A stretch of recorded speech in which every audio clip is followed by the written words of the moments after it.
This podcast is brought to you by Craft Beer and Brewing Magazine for those that love to make and drink great beer. Learn more online or subscribe at beerandbrewing.com or find us on social media at Craft Beer Brew.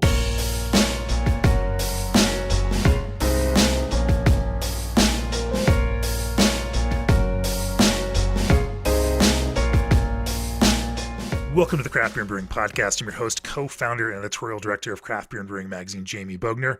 My guest is joining us remotely from Southern California, an old friend who I've seen a number of times, but didn't see over the past year very much because we haven't been going to festivals. Director of Brewing for Radiant Brewing in Anaheim, California, Andrew Bell. Welcome to the podcast, Andrew. Thanks, Jamie. Thanks for having me. You're probably better known to most folks that are listening as innovation manager for the Bruery in Placentia, California, known for big beers and crazy beers like Black Tuesday and others, and have a long history of brewing for the Bruery and going out to beer festivals and the like. But now you're in a new role for Radiant as director of brewing, creating a new identity for this brewery, and back with some old friends from the Southern California brewing scene. About to open and sell your first beers under the new Radiant brand. Yeah, Wednesday, which wow. Tomorrow. So it's a fun little process that kind of happened very quickly, but we're ready. Well, I'm looking forward to delving into these questions of developing a new brewery identity, especially for someone who's brewed within a program that's such a storied program of kind of staking out an area of identity in a brewing market of Anaheim and Southern California, Orange County, LA Metro, that now has a lot of high performing breweries. Can't wait to talk about adding things into beers because certainly that is deep in your past. And I imagine we'll talk about some high gravity brewing too before we're done. But first, as the brewing industry's premier choice for glycol chilling, G&D Chillers has set the standard on quality, service, reliability, and dedication to their customers' craft. New this year, redundancy meets efficiency. G&D's micro-channel condensers are built with an all-aluminum construction which eliminates galvanic corrosion. Using half the refrigerant of conventional condensers with fewer brazed connections translates to a lower GWP and less opportunity for leaks. Call G&D Chillers today to discuss your project or reach out directly at gdchillers.com. Also, this episode is brought to you by Crisp Scottish Pale Ale Malt. Crisp Scottish Pale Ale Malt is the workhorse of many a brewery and is at home in a variety of beer styles. Crisp sources the lowest nitrogen spring barley from farmers in Fife up to Moray. During malting, high cast moistures and a balance of optimal germination time and temperature results in an even, well-modified malt with a rich color and balanced sweet malt flavor, ideally suited to ale brewing. Visit bsgcraftbrewing.com for more information on Crisp Scottish Pale Ale Malt or call 1-800-374-2739. So Andrew, let's talk about Radiant, and then let's also kind of backtrack a little bit and talk to me about your history through craft beer. What led you to this point right now, launching now a new brewery at Radiant, and what are some of those key moments for your own personal craft beer history? Yeah, so Radiant is obviously a new brewery that I founded with two other people who I used to work with when I worked at the brewery, Jonas Nomura and Cambria. So I guess taking a step back, I started working at the brewery in early to mid 2012. I had been in investment banking before, out of college, and there's so many ex-brewers like Doug Constantine in investment banking before going to and working at the brewery. What is it about the brewery and investment bankers? Yeah, well, Doug and I actually both worked for Bear Stearns. Oh, okay. Which is interesting, and so obviously 2012. By 2012, Bear Stearns had no longer existed. So right. I'd been homebrewing since before I was legally able to drink beer, and started homebrewing a bit more regularly. Entered a couple Pro-Am competitions, got to brew up at Bison Brewing in Berkeley, and was kind of just figuring maybe maybe I should try out this brewing thing instead of trying to get a job back in a struggling financial industry. So yeah, I'd known the people at the brewery since 2008, Patrick and Tyler, and I saw a entry level packaging job and sent him my resume, and I got a phone call pretty shortly after from Tyler being like, you know, you might be overqualified for this. You do know this is like a $10 an hour like packaging position. I'm like, yeah. He's like, all right, cool. We'll come in, meet some people, and if you have a clean like background check, you can start, working on the Maheen bottling line and washing kegs. And did that for a couple months, and then moved over a little bit into the wood cellar, and then cellar work, and then overnight and brewing trainer. And then in 2014 became the experimental brewer. We had this little 3-barrel pilot system, a little 3-barrel premiere. And at the time we had 5 fermenters, and that kind of quickly grew. And by the time I left, there were 14 3-barrel pilot fermenters that I was running. But yeah, when I got promoted to that experimental brewer role, it was basically working with Patrick and Tyler to come up with a lot of the concepts and then come up with all the recipes. And did that for a while, and then that role kind of shifted into a role called innovation managers, sort of the same thing, but I needed some people under me. So since 2014, making on average, the brewery was on average making about 150 different bottled and canned beers per year, and then the pilot system was producing another somewhere between 120 and 160 just for draft at the tasting room and festivals. And so it got pretty used to making about just short of 300 new beers a year from 2014 to 2020, including a lot of the beers that are, at least the recipes, we'll see. I trust the production team over at the brewery to execute, but I wrote a lot of recipes for them for the next year, whether they decide to use them or not. They're pretty set up for their crazy release schedule next year. It's a fun ride. Right. But being in that position, sort of like the skunk works of the brewery, getting to, pretty much try anything out, having 14 single brew length fermenters to brew into just for our pilot system, allowed for a lot of experimentation. So if there's anything to put into a beer, you've probably put it into a beer, because producing that many different, there's very few things that we can legally put into beer that we haven't used. Yeah. Right. So it's fun. So, now certainly under the Radiant guys, you are taking a different approach, and I would guess in a lot of ways having to both experiment, but also think about how to build mainstays for a new brewery. Talk to me about that kind of new challenge.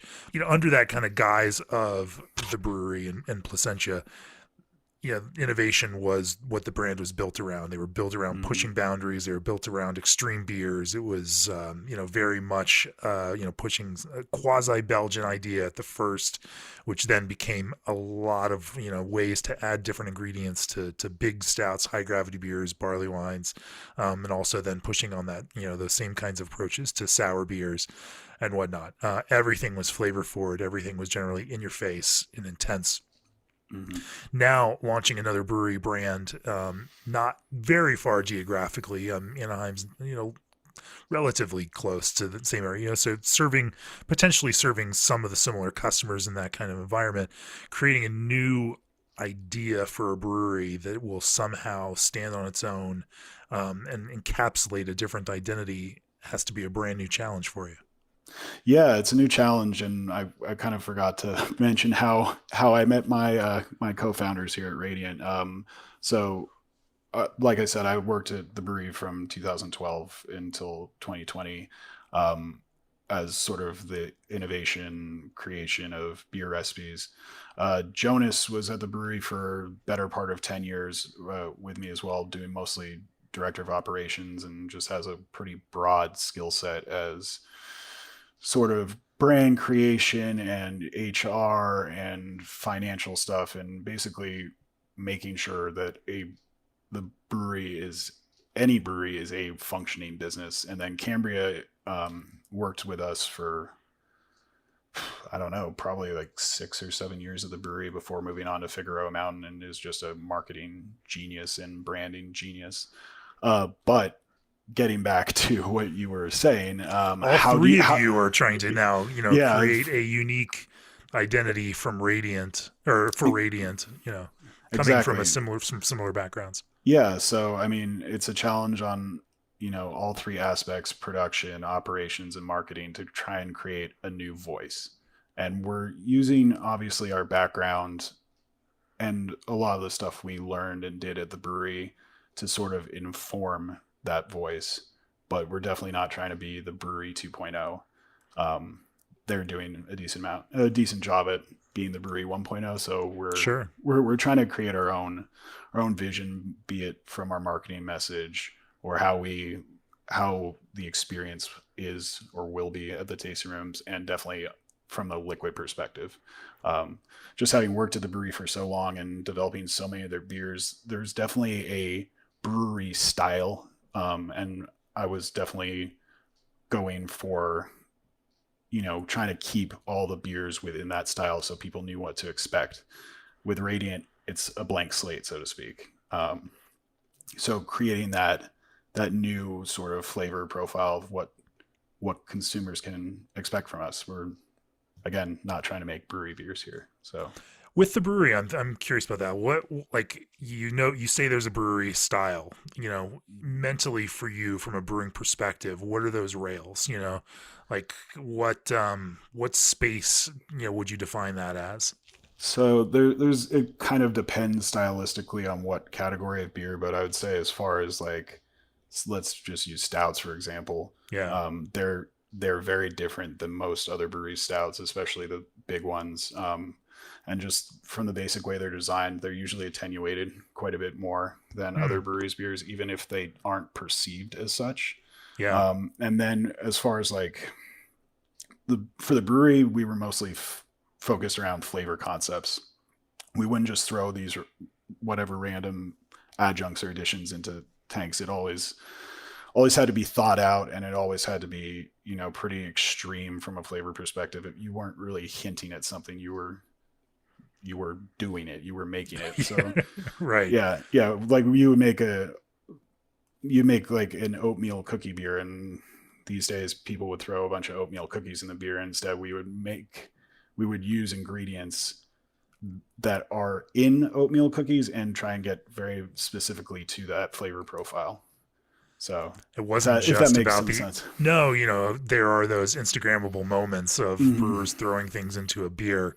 Yeah. And to some degree, that power of suggestion works, to create Mm-hmm. some perception of that with a end drinker. But I think what you're saying is that you were more focused on how to exactly make it taste like that thing. Yeah. Um, you And know, it would be a conceptualized flavor. It wouldn't be just like, oh, I like coconut, I like chocolate, hazelnut. Let's just throw that in all three into a beer. It'd be like, all right, well, let's think about this. We want to use chocolate and coconut in a beer. What else kind of goes with that flavor concept? Oh, maybe do like an almond joy. So throw some almonds in there with it. You need a little bit vanilla to round it out. Like it would so you were never just constantly be, yeah, look. it would, yeah, we were very influenced by food, by cocktail culture, by anything around us, but it was always like a defined flavor profile. Interesting in that regard then, because you weren't just like, as I'm thinking about this, we've got Randy Mosher writing a story for our next issue, and we were talking about flavoring and hard seltzer, and went down that whole rabbit hole of flavor houses, and he's basically diving incredibly deep into synthetic flavor Mm-hmm. creation and the way that the psychology of flavor actually builds in our brains based on these kinds of perceptions. But there's a lot of that going on. What you're talking about here, that the way that these flavors are constructed in beers is more complex than just throwing in the things that are named on an ingredient list. Yeah. Talk to me a little bit about how you break down something like an oatmeal cookie or another one of these kinds of flavor approaches, and then construct a flavor idea of that out of Hmm. ingredients that are available to you on the brewing side. Yeah, I mean, we did do some oatmeal cookie beers at the brewery and oatmeal raisin cookies. And when I think about it, I think from a malt perspective, like what sort of character you can build up, and then you get those little nuances, and then to actually more define the flavors, like all right, oatmeal raisin cookie, you have to have a little bit of cinnamon in there because that gives you this baked element. You don't want it to the point where it's like, wow, there's cinnamon. It needs to be sort of a background hint. And then raisins, figuring out what sort of raisins. Are you going to be using some sort of just ground up raisin paste? Are you just going to soak the beer in raisins? Are you going to use some sort of product that's been concentrated a bit, like a higher sugar content, to get more of that intensity, again within balance? And then so oatmeal raisin cookie, most of the flavor you're getting from it is not necessarily the baked component of the cinnamon or the raisins. So what can we do to get more of a toasted, oatmeal cookie experience? Let's dry hop it with granola, just plain honey granola. And yeah, granola in small amounts sure tastes and smells like an oatmeal cookie. So yeah, Yeah. yeah. Uh, So there's fun things like that. I mean, I don't know. I get texts from people all the time, and it's like, yeah, I'm sure you've used this ingredient, right? Yep. What's the best way to do it, and what right. would your rough dosage rate? It's like, cool. Yeah, I know how much how many pounds of pecans to dry hop this or dry nut this beer with, whatever you want to call it.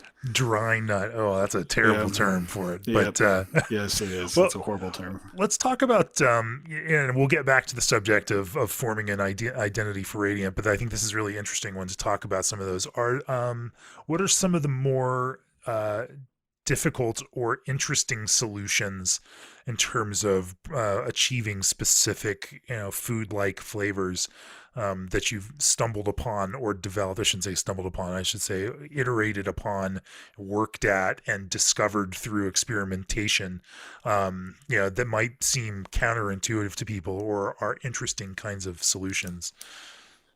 There's so many things that we've just done over the years, like using certain fruits to sort of accentuate certain things.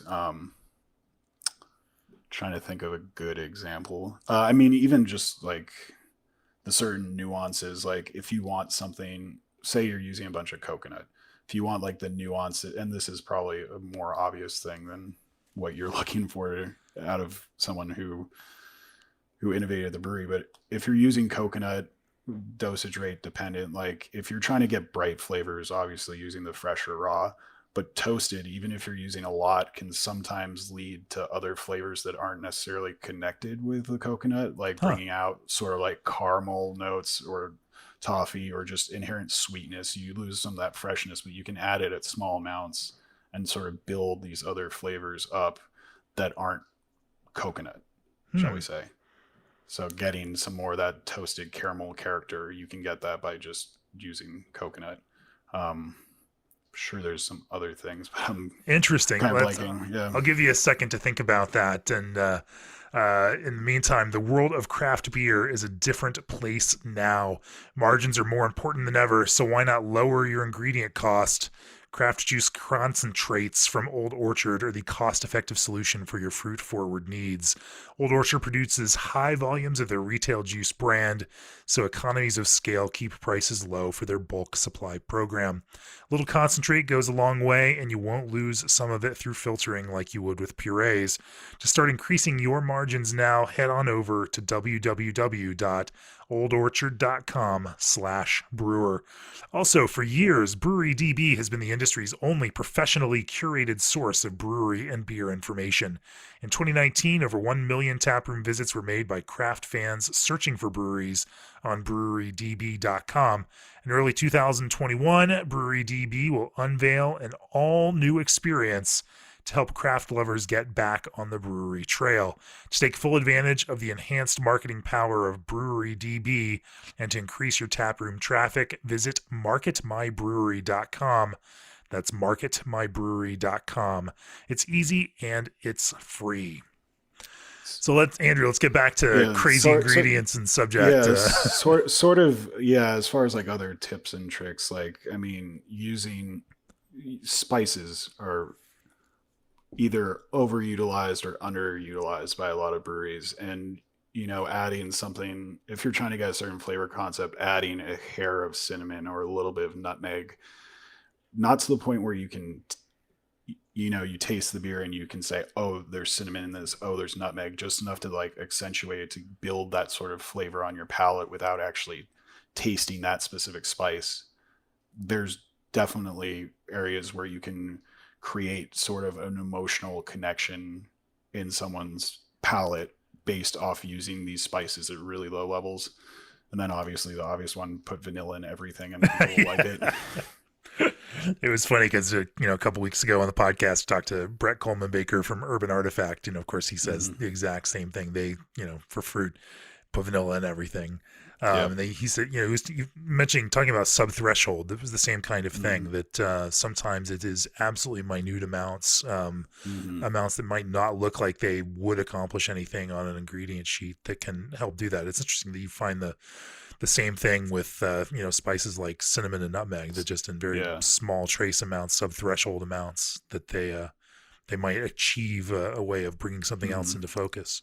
Yeah, nutmeg's a powerful tool, as is cinnamon. I mean, cinnamon dosage rates, we were doing everything. It depends on what you're trying to get, but as low as like 3/4 of an ounce per barrel up to something like horchata, which was over 4.25 ounces per barrel of cinnamon. Or when we did the beer with Kyle at Horace, like the Curiosity beer, that beer has a boatload of cinnamon in it as well, but it's kind of balanced by the sweetness and the dulce de leche in there, and kind of getting that churro concept. But yeah, no, cinnamon at low levels can give you just this perception of like a baked good.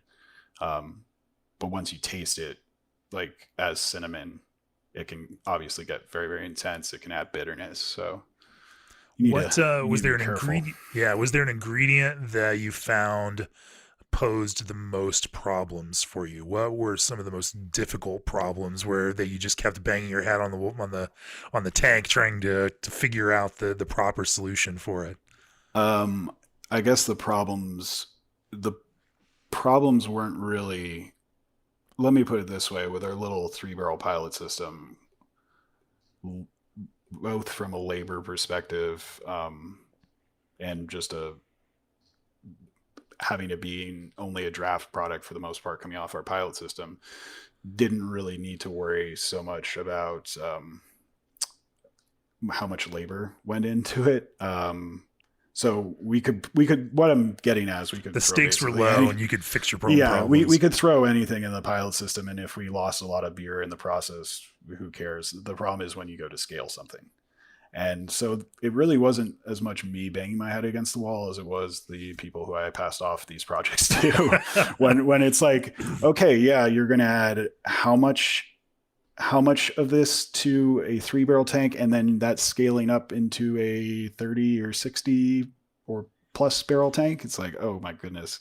Yeah, cool. I'm going to throw 2,200 pounds of pistachios into that tank. Okay. It's like, oh yeah. And how are you going to get the most flavor out of it? Well, found out very quickly that for us, at least at the brewery, recirculating nuts definitely helps with oil extraction. I mean, we did this beer back in the day for Firestone Invitational that I think for a single bourbon barrel had, I want to say it had like $700 worth of pistachios in it, another like $150 worth of vanilla. And this was back in the day when vanilla was pretty cheap. And it's just like, yeah, there's like 30 or 40 pounds of pistachios in here and you can barely taste it. And it's like, try to redo that again and did it in a tank and recirculate it. And it's like, oh, there's where those hundreds of dollars of nuts came in. And that was for a single barrel too. But, I don't know where I was going. Yeah, that's like what 1.5 barrels of beer, beer barrels out of your one bourbon barrel, so exactly. And then not to mention the absorption of the nuts, but yeah, no, I think the biggest challenges were always scaling and being able to get mitigate losses to an extent to have enough beer to package. But yeah, putting thousands and thousands of pounds of these things into tanks and then trying to separate off them to get a somewhat, at least for the brewery, we're not ones who really like things floating in our packaged beer. We also Right. carbonate at, I keep saying we because I've worked there so long, but Yeah. you, the brewery definitely believed like in carbonating our all of our products pretty high. So even the Right. stouts are like 2.4, 2.5 volume in bright, in order to be able to get foam to be able to either cap or put the lid application on the foam to keep DOs low. So can't have stuff floating around in it because if it is, it causes nucleation points and Right. gushing when you're carbonating to those volumes. So yeah, the big problems were scaling beers and then separating them from ingredients. That was always a problem trying to figure out that game plan with myself and the other, production managers. Sure. Sure. So you mentioned recirculating. Are you then bagging and are the production folks bagging, putting into the large tank? Are you recirculating through a dosing tank? What does that So, general process look like at a production scale? so it to an extent it depends on tank availability in the tank farm, but oftentimes, and it also depends on the actual ingredient yield wise. But definitely recirculating, especially nuts, helps get the flavor. We were doing most of that in tank. Sometime, depending on how it's getting separated out, sometimes bagged, sometimes not. You get more bang for your buck when the ingredient's not bagged, Right. but obviously you can get a huge amount Your more production folks loss. do not want to have to clean that out after the Yeah, I fact. mean, we had a time when I was at the brewery about 9, 10 months ago where our centrifuge almost caught on fire trying to separate peanut flour out of a beer. Oh. And then I've heard that we never really sent we never sent cacao nibs through a centrifuge, but I definitely heard of another brewery doing that and pretty much grenading their centrifuge with it. Yikes. Yeah, all forms of thing, all Yeah. all manners of thing. Yeah, like trying to get another problem ingredient was banana puree. Trying to get that out of suspension Yeah. on a scale and not lose half the beer. Yeah, I don't know why, be it viscosity or what, but banana puree I remember being problematic. It's interesting. Let's talk about nuts for a little more, a little longer. Obviously Mm-hmm. the high oil content of nuts, creates its own, Mm-hmm. fun problems for brewers. But did you have a consistent way of preparing nuts?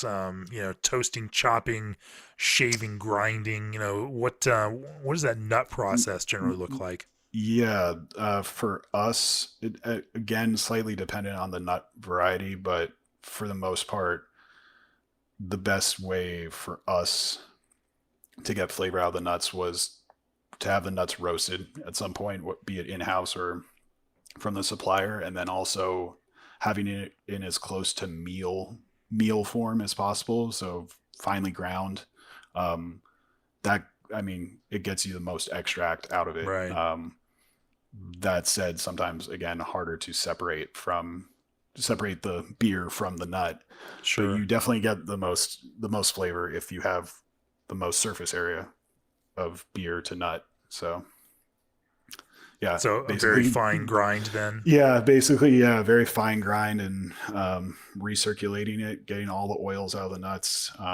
Again, for the most part, depending on the flavor profile you want to go for, roasting the nuts either in house or buying them roasted definitely helps. Is there a time component to this? In terms of if you roast them and then let them sit for too long, that especially if you've pulled oil out of them, that things start to spoil or go weird. Yeah, I mean, definitely getting them once you've roasted them, getting them in quicker into the beer, so there's less chance of things going rancid. That definitely helps. Um, yeah, I mean, you want to. I mean, the same's true. I think with most food, you want to use the freshest Right. ingredients you can for the most part. So, and When it and processing right before adding, when Yeah. possible. In terms of sanitizing, when you start adding these ingredients into a beer kind of environment, um, keeping these ingredients clean so that they're not introducing new yeast or bacteria is its own particular challenge. Did you all have any novel and legal ways of accomplishing that? Yeah, a flash pasteurizer. Oh, okay. Yeah, which is something I'm kind of figuring out in my head here at Radiant, because two of our first 8 batches are going to bourbon barrels for a while. Some very big, although very different from the brewery stouts, and very happy with the bourbon barrels we got in. But my sort of thought process and what I've told my partners is that I'm intending, if we're putting ingredients, adjuncts into those barrels, they're going to be draft only products, until we can create the business plan to get some sort of pasteurizer. I definitely worked at the brewery through a couple of years where before we had the pasteurizer, where there were some infection issues, and I don't want to have to deal with that headache again. So when we start doing some big adjuncted stouts here at Radiant, they're definitely going to be draft only products for a while until we can get a pasteurizer, and that's what we're using at the brewery, like a big flash pasteurizer. Definitely allows more creativity. I've talked to some friends in the brewing industry, and they're you know they're putting these ingredients in, and then praying that it doesn't blow up or sour or Anyone all that's sorts of had to things. Yeah. refund $50,000 or $70,000 worth of product from a barrel aged stout that they have had get develop an infection or Our, express itself in a bottle, like nobody. I yeah. mean, it seemed like that's a financial nightmare that Yeah. I is so mean, much more monumental. let me put it this way: when we were making white chocolate at the brewery, wheat wine with cacao and vanilla, we did have a year where some of the beer got infected, and the volume of beer we did, if we had, I mean, the volume of beer that we had to destroy cost way more than the pasteurizer cost. Yeah. So if you can save one tank, I mean, there's your ROI right there. So, I mean, they're not cheap uses of equipment, but they do pay for themselves. And we've ran so many trials, and I mean, on a lot of the beers, especially, I mean, so at the brewery, we pasteurize barrel aged beer that is sub 16% alcohol that has ingredients. That's kind of the go to. Um, And above that, you think the alcohol is going to do yeah, its job? so And so no Black Tuesday treatments get pasteurized.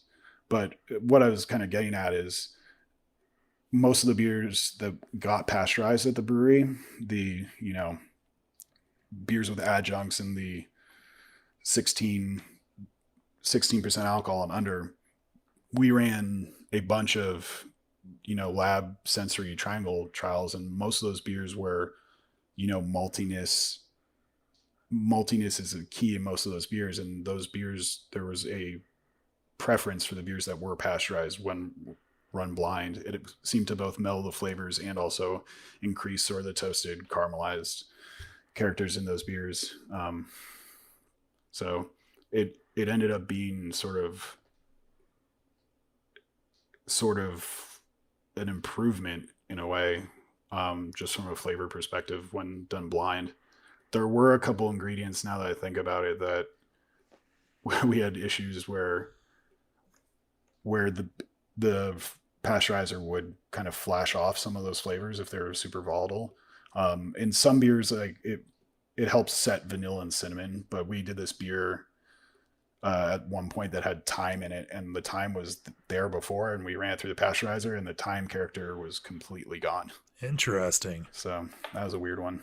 Yeah, yeah. Are there, did you rerun at different temperatures to try to see if you could get it to work in a different way, or Uh, you just took time well, out of the descriptor for that beer and uh, let it be? no, if I remember correctly, we retreated it with Oh, more yeah. time, and then reran it.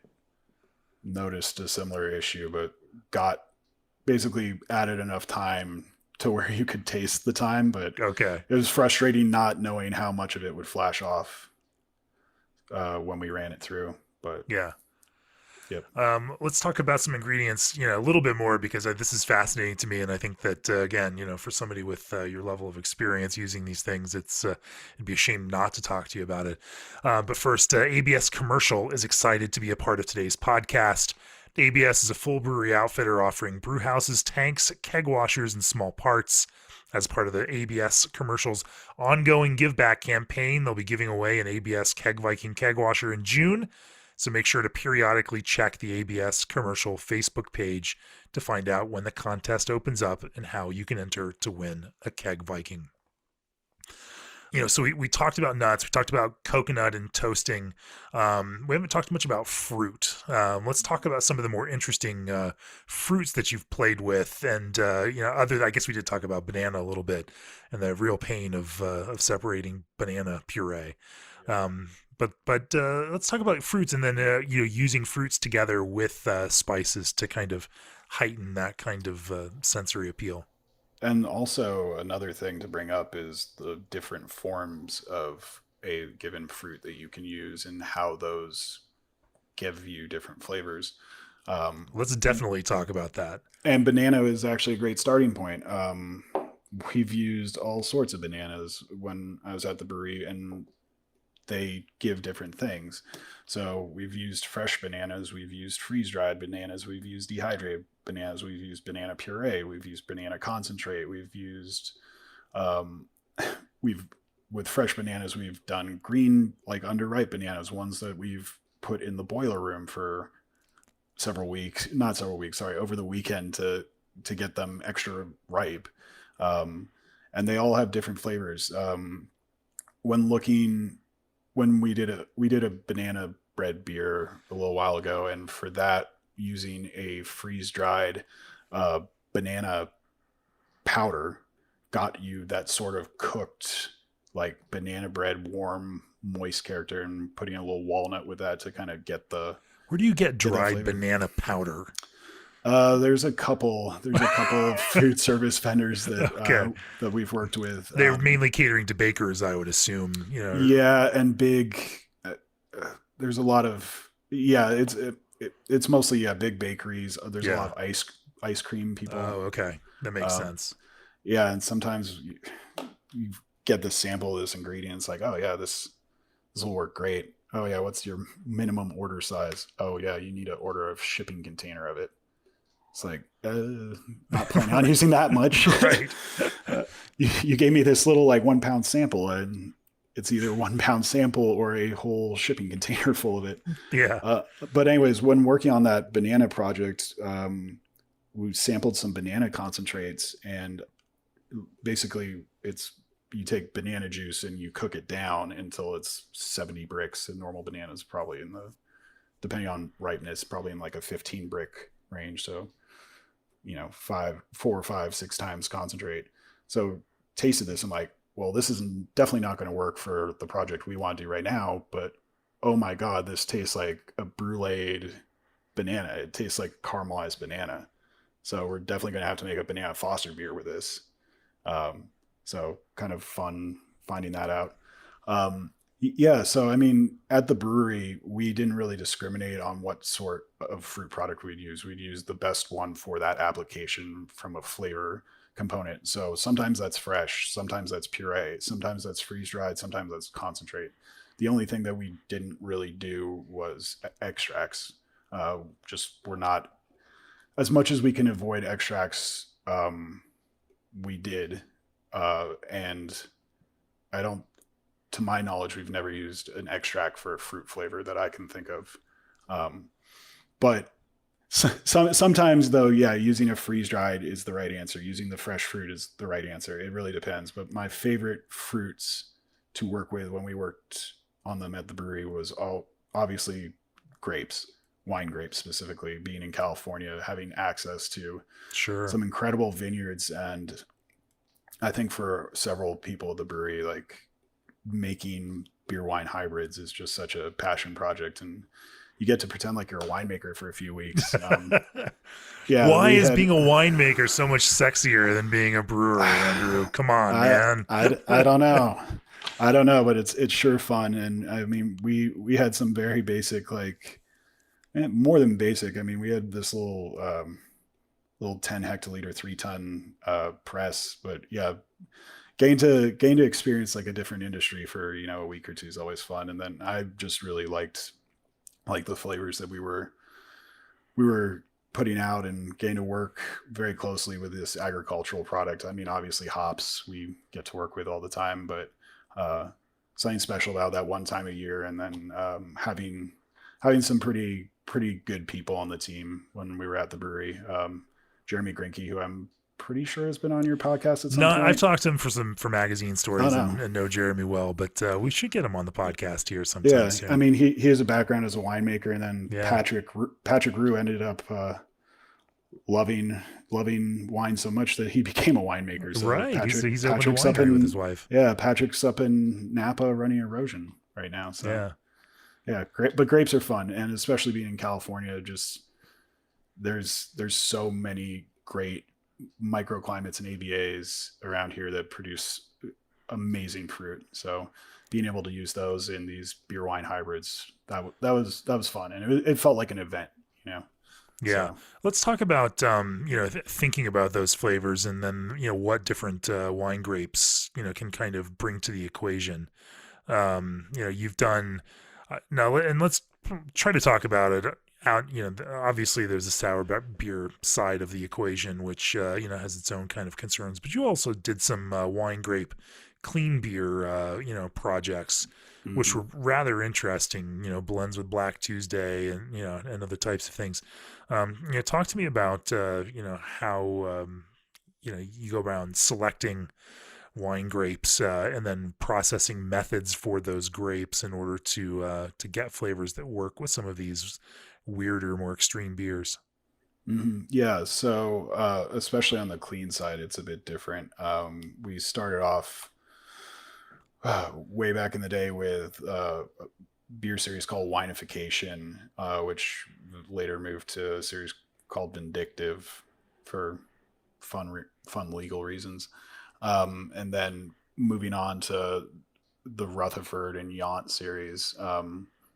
They're basically we would we would identify what sort of grapes we wanted to use. They're usually we're if we're doing a clean side, we were going to be mixing it at some point with stout. So we wanted bigger, bolder, bigger, bolder red wine grapes. And the process was that we would, at harvest time, we'd be ready. We would get in however many tons we were using that year.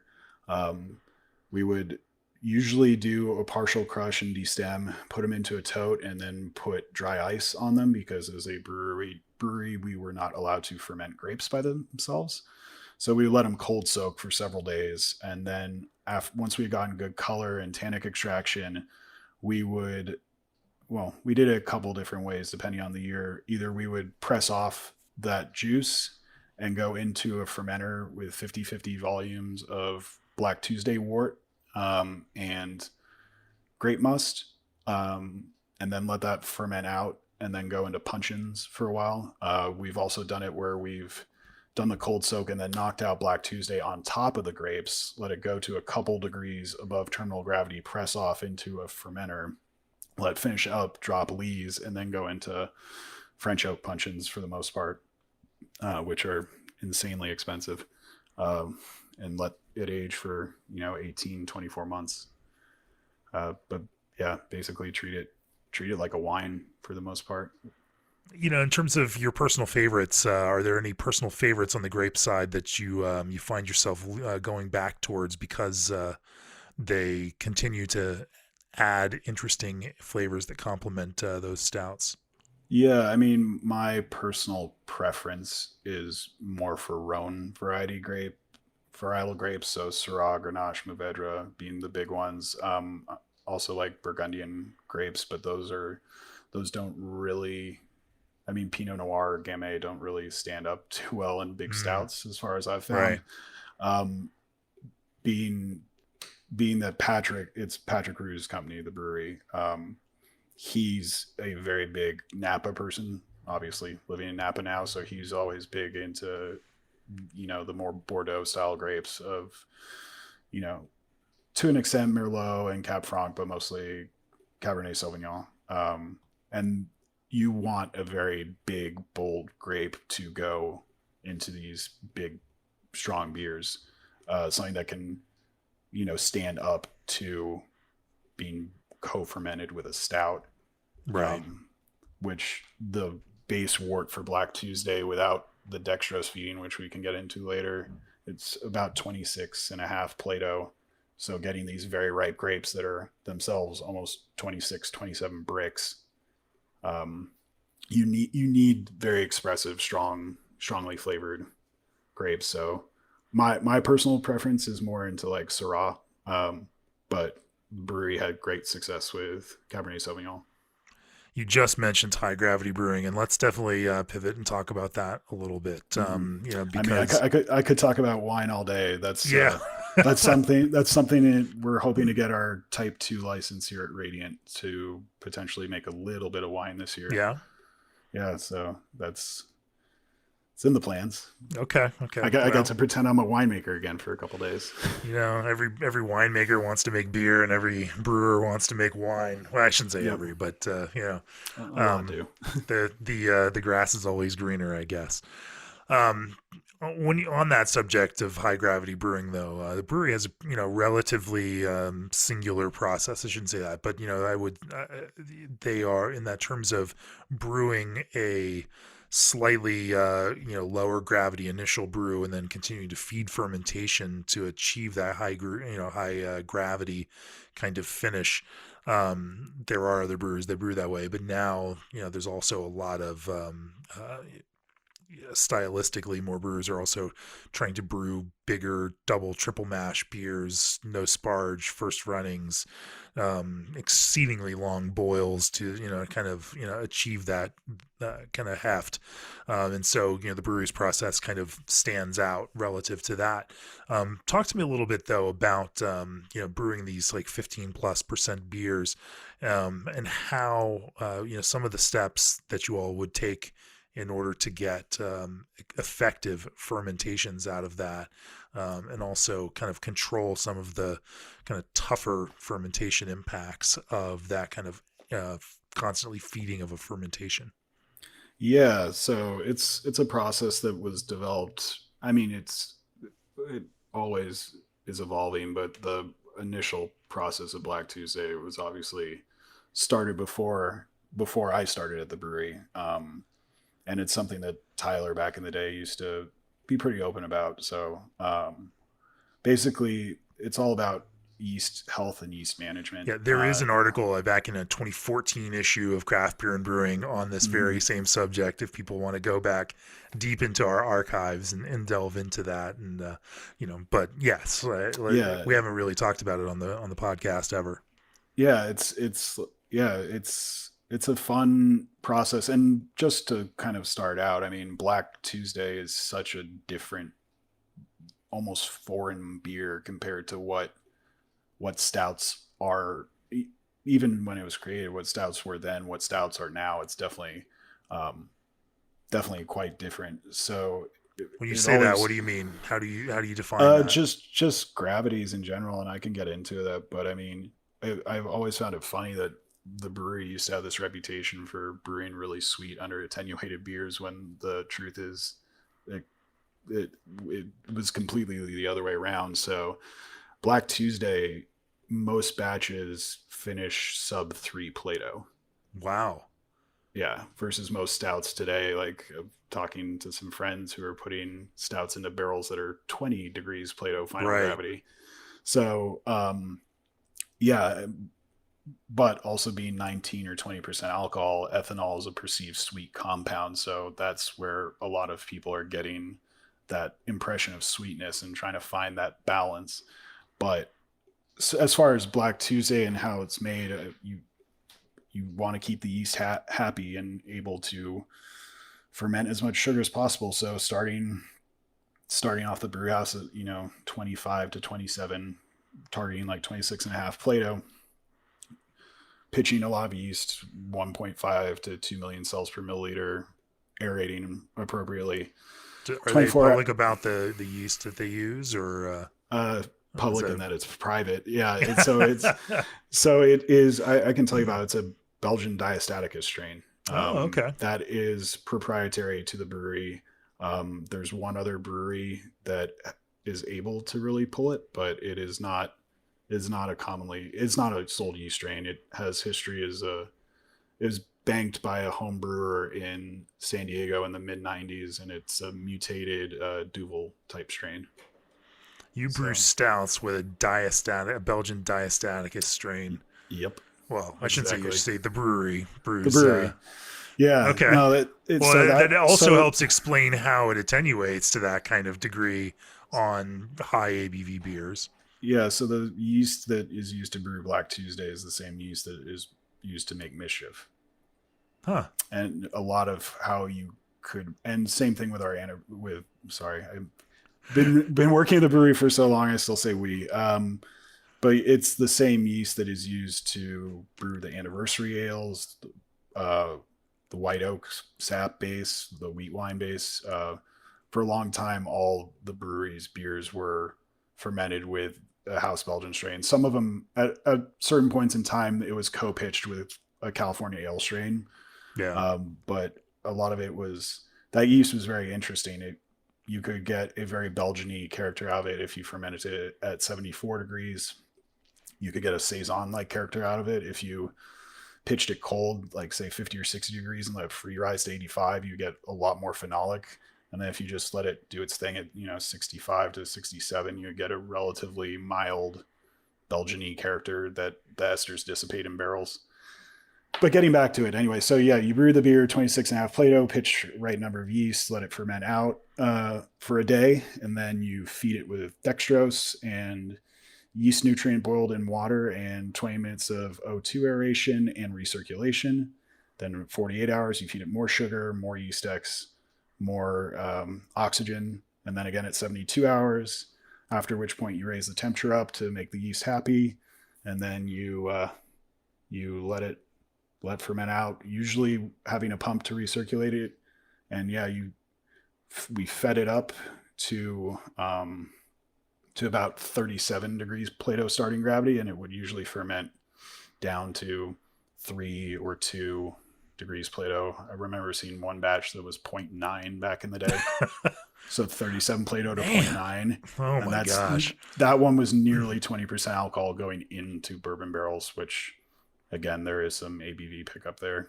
Yeah. But it's a very different, from a final gravity perspective, it's so different than most other stouts out there. And it gets that body. It has body and sweetness from ethanol, like straight up ethanol as a compound. Yeah. Now, so because it's a diastatic strain, you didn't need to say feed any enzymes into the mix to help with that high ABV fermentation? No, I know there are some other brewers who are doing very high ABV beers that are using enzymes, but no, the brewery for most of my time there, we'd never used any sort of enzyme, definitely not on Black Tuesday. For a long time, we didn't even use like Biofine or anything like that. Huh. So, or firm cap or anything like that. We just didn't believe in it. Yeah. So, although, in terms of like brewing principles, now that people have been making brewed IPAs with glucoamylase, like all bets are off, Yeah, exactly. There's no moral question about using enzymes anymore. Yeah, no, but that diastaticus strain with the proper yeast management, no, there's no need for enzymes whatsoever. Oh, I should also mention from what I recall, there is no crystal malt or dextrinous malt of any sort in the Black Tuesday recipe, and the mash temp is 145 Fahrenheit. So we were doing everything possible to make it ferment as much as possible to get that ABV up. So without giving away too much, but I mean, it's pretty open. Like if you want a very dry beer, you don't put anything in its path, especially with the diastaticus strain, which you'll finally get it that dry. You'll just work harder to do it.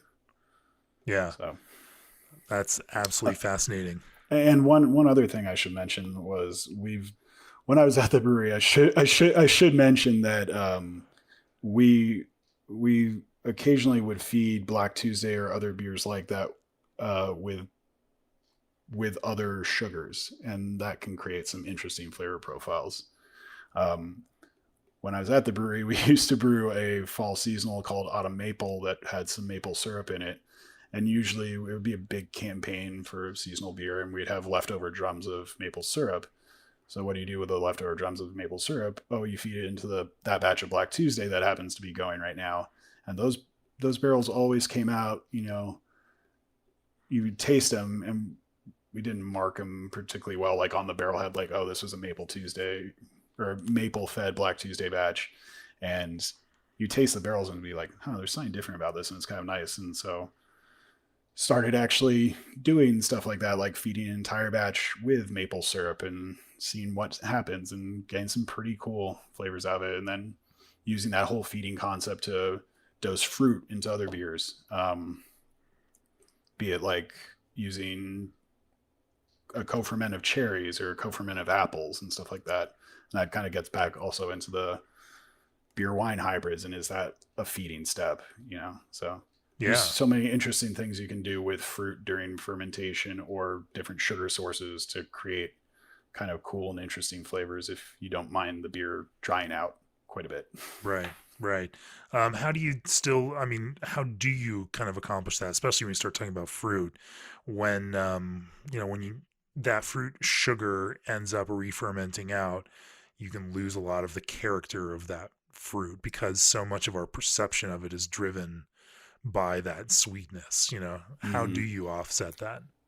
I mean, you add more fruit to an extent. I mean, as much for some of the projects that we did, it's adding as much fruit as we're legally allowed to do before it becomes a wine, technically. Right. So 49.5% of fermentable sugars coming from the fruit, and the rest coming from malt. So yeah. Yeah, you can still get it. It'll definitely be, to your point, it'll definitely be a different flavor than a sweet fruit, but right, you can still get a lot of complexities by letting that sugar ferment out and still have a little bit to a lot of it of that fruit's character. At this point, let's go back to the question we were talking about 50 minutes ago. Since we went off into brewery land, let's bring it back to Radiant, here, yes, definitely. and talk now, coming from, we've thoroughly covered, your past. But let's now talk about Radiant and, as you and Cambria and Jonas, decided to strike out and build a new brewery. What are the conversations like, and how did you all have, or how have you all, and how are you continuing now to work through creating a new identity for Radiant that's separate and apart from the brewery that you all have worked for in the past? As far as what we're trying to do at Radiant, as I said earlier in the podcast, we're not trying to be Brewery 2.0. We're using what we've learned at the brewery to kind of create our own informed voice and impression of what we're trying to make. Radiant, just in the name itself, the branding, and to an extent the beer, we're looking for brightness, for defined flavors. Stylistically, we're doing things a bit differently than the brewery. We're not making brewery style beers for the most part. We're going to be focusing a lot on hoppy beer of all sorts, and lagers as far as production volume. And then obviously everything's a little bit weird and wacky now with COVID, but once we have the ability in California to serve people on premise, we're definitely going to have a little bit more esoteric selections if you come and visit us. And then we're also starting a barrel program that is not going to be in any way, shape, or form the size of the brewery, but we've been of our first 8 batches, 2 of them are being sent to bourbon barrels. And then otherwise we brewed some IPA. We're going to brew some West Coast IPA as well as hazy West Coast IPA. Yeah, we're going to brew some West Coast IPA. We have also what we're going to we kind of messed up on the first round of cans of putting West Coast on a beer where we just wanted to call it IPA, and then we're brewing hazy styles as well. And then we have a lager beer. We're about to release a wit beer as well, which was supposed to be like a draft only thing. But yeah, we're brewing a lot of hoppy Before beer. draft disappeared, yeah. Yeah, yeah, exactly. We're brewing a lot of, and on premise disappeared too. Right. But yeah, we're brewing a lot of hoppy beer. We're brewing a lot of bright, fresh things from clean and crisp lagers, and then putting some beer in barrels that people will see in a year or two. Let's talk about that though, and certainly Southern California has no shortage of West Coast IPAs, no shortage of hazy IPAs at this point either, and some of the absolute best creators of those beers are in San Diego and the Metro LA Orange County area. So you're in a pretty tight competitive market with folks like Monkish and Green Cheek and Mm-hmm. All Society, buddies of mine. right? Yeah. Like just some phenomenally great brewers making amazing beers. How do you create an identity then for Radiant that you know that becomes your own, something that people can know you for within the style? Obviously, people love IPAs and they're going to continue to drink IPAs. It makes a lot of sense to keep making them, but Mm-hmm. having a viewpoint in the way that you brew them that's yours, helps give, let people taste something and understand, a unique perspective.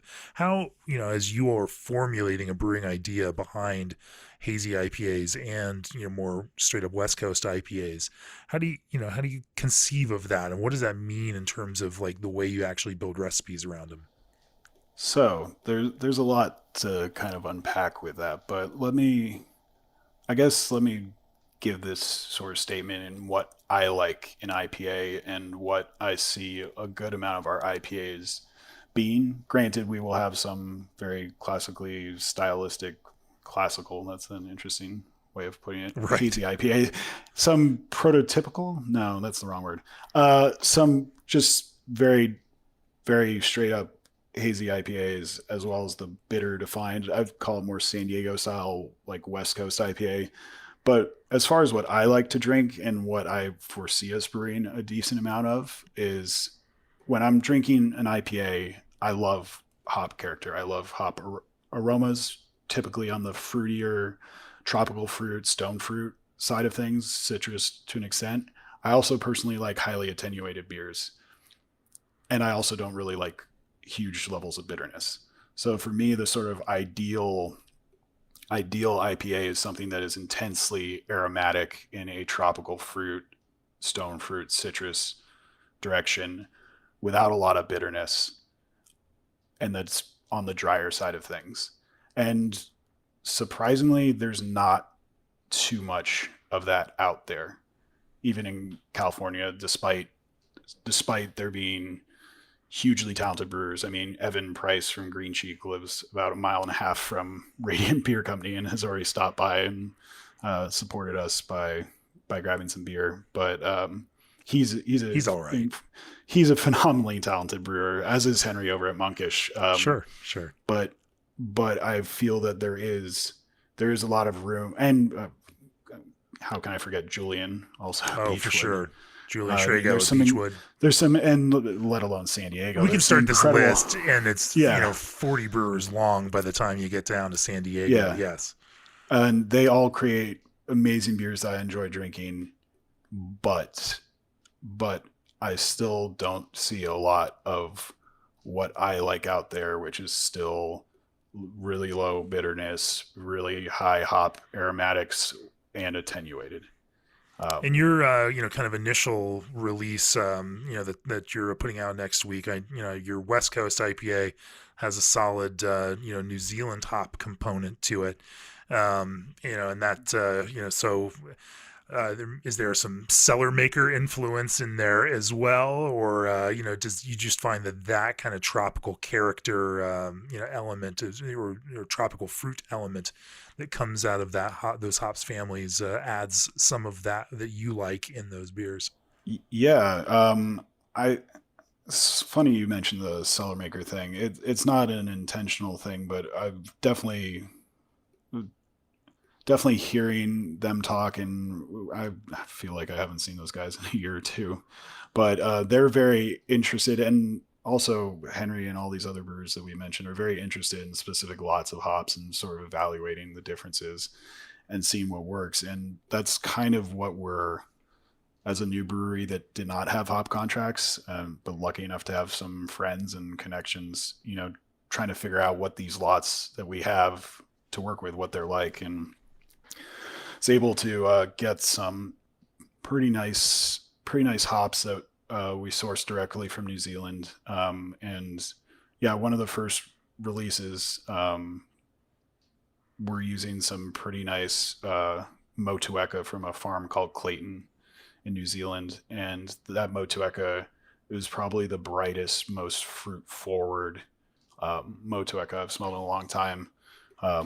There have been some lots from Freestyle that have been up there as well, but that Motueka was just so a very nice surprise and just very, very bright and not resiny, which I really appreciate. And then being able to leverage some friends to get some hops has been nice. Among others, I don't know if I should be saying who I'm sourcing hops from. Yeah, you don't have to you don't have to give those secrets up. Let me put it this way: what a couple of my buddies, including a good friend of mine in Austin, Texas, know how to pick some damn good lots of Citra. Yeah, that guy definitely does. Yeah, he's been great, and then have some buddies in this sort of general Reno, Nevada area that have some nice mosaic, and yeah. Okay. Yeah. Yeah, So we can do our own research on that. Another thing that another approach that you're taking outside of IPA is launching with a wit beer, something that's not hugely popular, or I shouldn't say it's not. I mean, Belgian White is an insanely popular craft beer style. Most of that's wrapped up into a single beer that's sold under this kind of IRI craft rubric. You know, but it looks you've got a rather unique approach to it, with some additional spice components to try to create a slightly out of the ordinary flavor approach. Talk to me a little bit about that kind of spicing. I there's a whole lot to go into, but yeah, wit beers. Now we're talking about like subtle spicing, which seems to be exactly. like the counterpoint to the bold and intense spicing that you've done in the past. Yeah, I mean, wit beer is a fun style, and I actually do enjoy drinking it. And you're right, there's a lot of volume of wit out there, but there's not a lot of not a lot of people making it. Because why would you try and make something to compete with Allagash White, which is a near perfect beer? But you can have some fun with it. I believe that wit beers have a huge potential for food pairings, among other things, and playing around with botanicals is, and when I say botanicals, I'm talking spices and herbs and citrus for the most part. You can have a lot of artistic voice with that, and you can sort of, the idea behind doing that was, hopefully to have a wit beer that we could keep kind of in rotation that would change botanicals with the season and still hold subtlety, and it still be familiar as a wit beer, but adding a little spin to it. And there are a couple spices. Wit beers are pretty standard with coriander and usually bitter orange peel. And there's a couple other spices in there, and I bet you if someone was to drink the beer, they'd be like, huh, this is I think there's something more than coriander in there, but not really think about it too hard. And I'm pretty sure if I just gave someone the beer, they would not be able to guess what other spices are in there. And that's by design. You don't want something that's in your face with this other strange flavor when you're purchasing a wit beer. But to that end, anyway, what are you using, and what kind of levels? And even at those levels, to achieve that kind of subtlety, do they add enough to make those ingredients worth adding?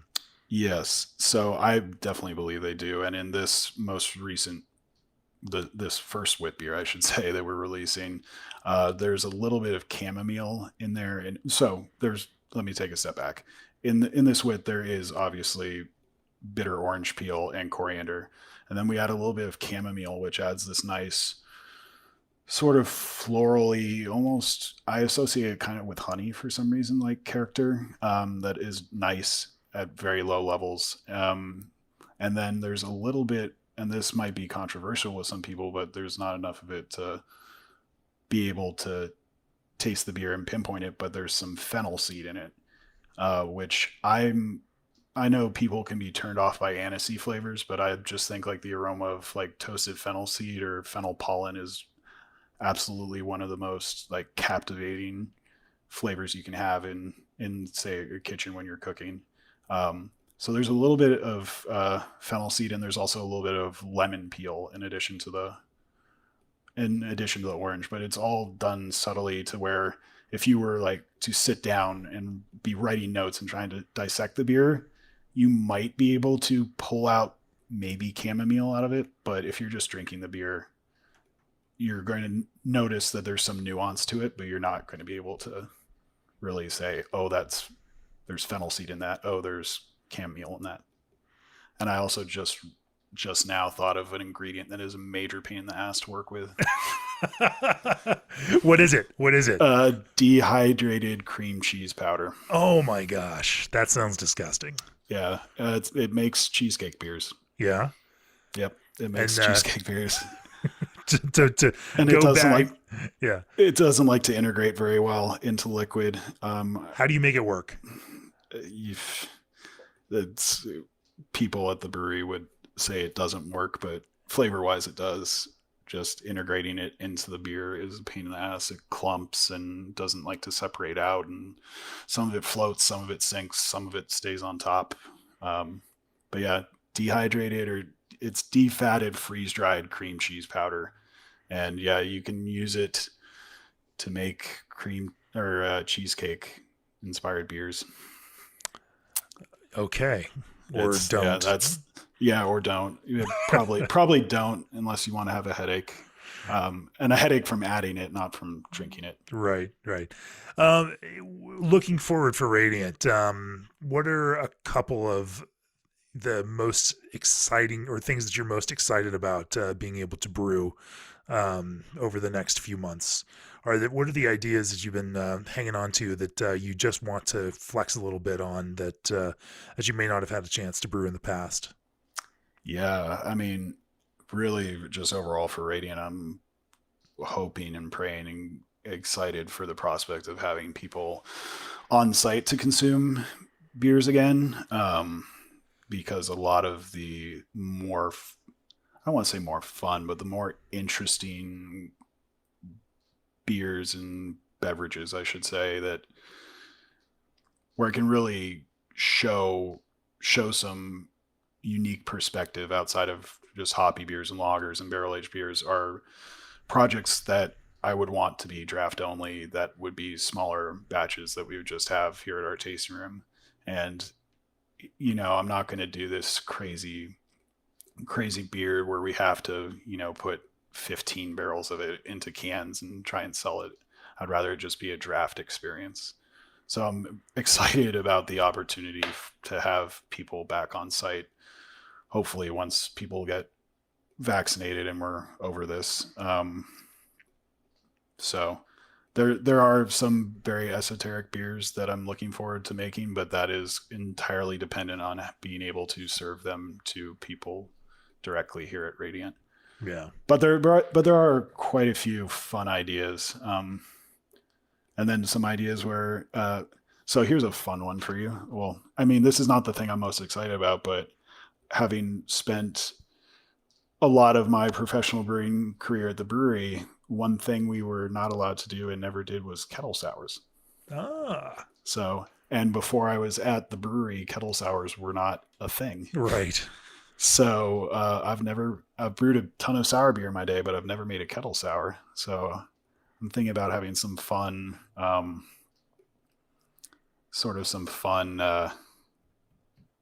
I have some ideas. Let me put it that way. I have some fun treatments to do, but that's not the thing I should say that I'm most excited about. But I thought it's interesting that someone who's been in the industry for 10 years, making hundreds of different beers a year, has never made a kettle sour. And the brewery that So releases beers canned in that similar kind of category is just not using a kettle sour process. It's all exactly, yeah, yeah. Everything made out of the Bruery Teru was actually soured in tank or in barrel, right, right. using live lactobacillus in packaging, or pediococcus, or any host of other microbes. Sure, sure. Well, normally we'd end up the podcast with a question about what success looks like for you. And since Radiant is just getting started now, and you're just kind of figuring out identity and just starting to sell beer to the public, it's very premature to ask that kind of question. But in your near term dreams, what does Radiant look like 2 years from now?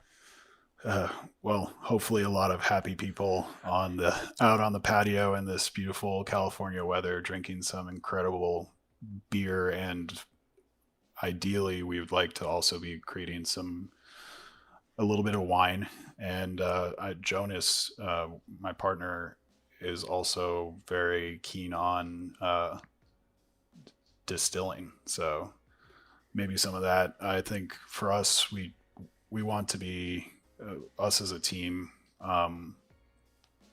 We obviously want to have people here enjoying themselves and sending out our message, our beer, our voice, and then yeah, hopefully in a year or two we have a bunch of very happy employees, some happy customers, maybe a satellite tasting room or two, and we're making incredible beer, some fun wine, and maybe getting our distilling game going. Yeah, that's my vision and hope for success. But our first actual beer sale is tomorrow, so it's a little premature to say what success looks like. But yeah, I think we all envision having happy customers, happy and very talented employees, hopefully a couple more locations, and just making incredible beverages of all sorts. Well, I've had plenty of beers that you've made over the last number of years, and I can't wait to try some of these super fresh, brand new Radiant beers that you all have just packaged and are just starting to sell. We certainly normally don't talk to brewers on their the week before they open a brewery, Yep. but the reputation of all three of you all, definitely speaks for itself, and we've got high hopes for Radiant and what you guys brew in the future. G&D Chillers has set the standard on quality, service, reliability, and dedication. Crisp Scottish Pale Ale is the workhorse of many a brewery. Craft juice concentrates from Old Orchard are the cost-effective solution for your fruit-forward needs. Take full advantage of the enhanced marketing power of Brewery DB, and check the ABS commercial Facebook page to find out how to enter to win a Keg Viking. Of course, if you'd like to support this very podcast, go to beerandbrewing.com. Click on that subscribe button, or if you're a professional brewer, check out our all-access subscriptions at brewingindustryguide.com. Andrew Bell, thanks for joining me on the podcast. If people want to learn more about Radiant, where do they find you? Yeah, so the best place is our website, which is radiantbeer.com. We have a newsletter which people who are subscribed to might get a little bit of a sneak peek on certain releases. And then on social media, I believe Instagram is our biggest place where we interact with people, and it's Radiant Beer Co. So Radiant Beer Co. on Instagram. Can't wait to try the beers. Excited. Congratulations on this new move for both you, for all you, Jonas, Cambria, and yourself. And yeah, thanks for joining me on the podcast. Yeah, thanks for having us, Jamie. Very excited to be sending beer out into the world, and thanks for having us. Fantastic. Cheers. Cheers.